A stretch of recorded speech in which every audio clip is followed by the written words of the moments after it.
চলন বিল, থই থই জলের রাজ্য, ঢেউয়ের উথাল পাতাল খেলা।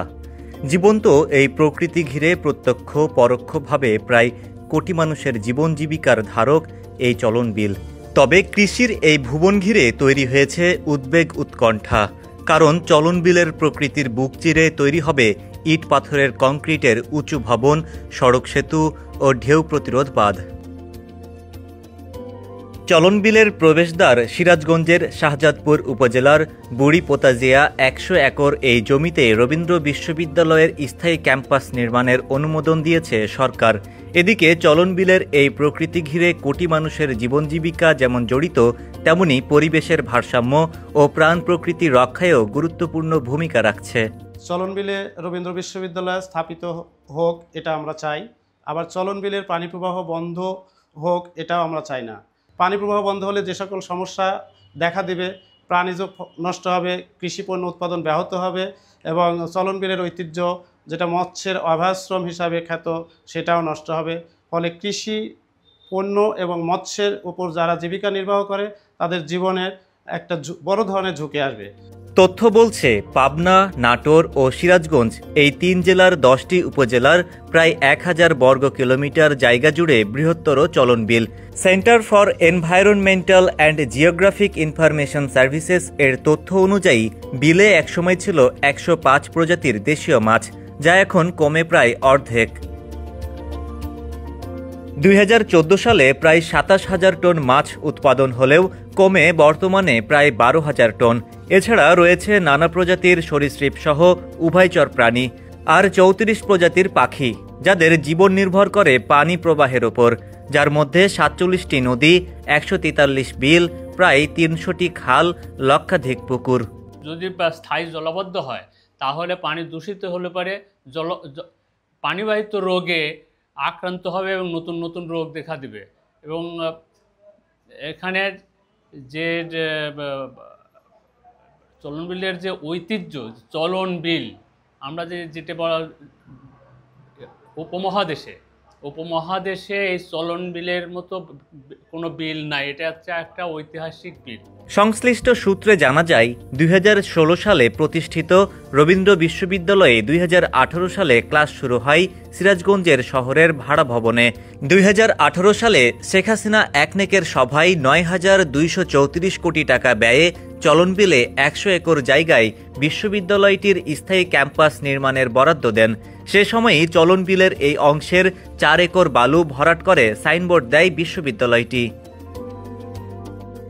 এরপর দীর্ঘ ৮ বছর পর একাধিক সংশোধনের মাধ্যমে গেল ১৭ আগস্ট একনেক সভায় পরিবেশ ছাড়পত্র নেওয়ার শর্তে পূর্বের জায়গায় ৫১৯ কোটি টাকা ব্যয়ে রবীন্দ্র বিশ্ববিদ্যালয়ের স্থায়ী ক্যাম্পাস নির্মাণের অনুমোদন দেয় অন্তর্বর্তীকালীন সরকার।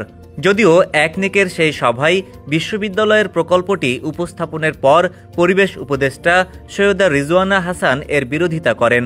পরে সিদ্ধান্ত হয় পরিবেশ ছাড়পত্র নেওয়ার শর্তে প্রকল্প অনুমোদন দেওয়া হবে।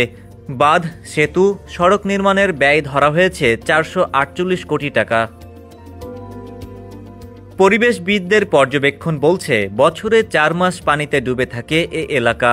প্রকৃতি রক্ষায় প্রতিদিনই নিত্য নতুন চ্যালেঞ্জ, তার উপর বিশ্ববিদ্যালয় নির্মাণ।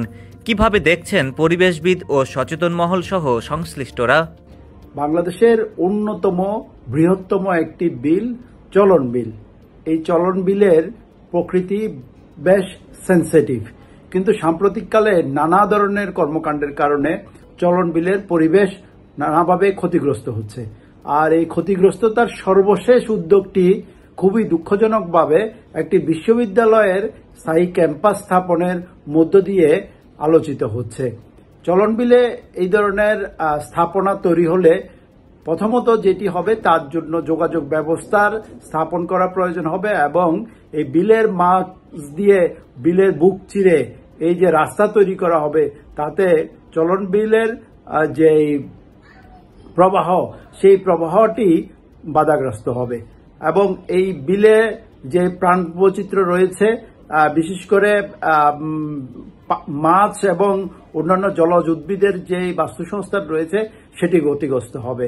সেই কারণে চলন বিলের মাঝখানে এই ধরনের কোনো স্থাপনা তৈরির আগে আমাদেরকে বিলের পরিবেশের কথা চিন্তা করতে হবে।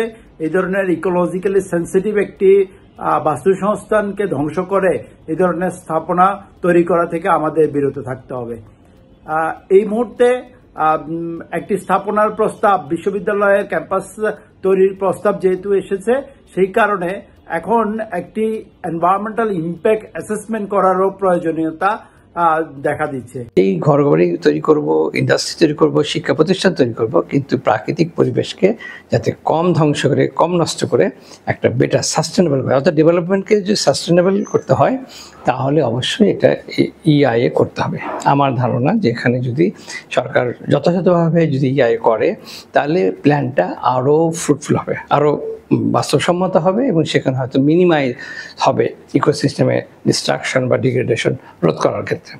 আর যদি ইআই না করা হয়, শুধুমাত্র একটা জায়গা পেলাম, এই খাসল্যান্ড আছে অথবা এটা পরিত্যক্ত একটা সম্পত্তি, এখানে কোনো কাজ করে না, এরকম চিন্তা ভাবনা থেকে আসে, তাহলে অবশ্যই ক্ষতিগ্রস্ত হবে। মানে পৃথিবীর বড় বড় এয়ারপোর্টগুলি এরকম ওয়েটল্যান্ড, অনেক ইন্ডাস্ট্রিগুলি ওয়েটল্যান্ডের উপর গড়ে উঠছে, কিন্তু যখন আমরা এনভায়রনমেন্টাল এই ডিগ্রেডেশন মানুষ চিন্তা করছে, এখন কিন্তু ওয়েটল্যান্ডকে কেউ ধ্বংস করছে না, বরং ওয়েটল্যান্ডকে প্রিজার্ভ করতেছে, রক্ষা করতেছে, যাতে ভবিষ্যৎ প্রজন্মের জন্য ইকোসিস্টেমের সাস্টেনেবিলিটির জন্য এবং বেটার একটা এনভায়রনমেন্ট বা পরিবেশ, প্রাকৃতিক পরিবেশ রক্ষার জন্য। চলন বিল কেবল পানির এক বিস্তীর্ণ মাঠ নয়, এটি জীবন ও জীবিকার উৎস। বিশ্ববিদ্যালয় গড়ে তোলা প্রয়োজন, তবে এর জন্য কি এক জীবন্ত পরিবেশ ও অর্থনীতির এই শিকড় কেটে ফেলা হবে? এই প্রশ্নই এখন চলন বিলের বাতাসে ভাসছে।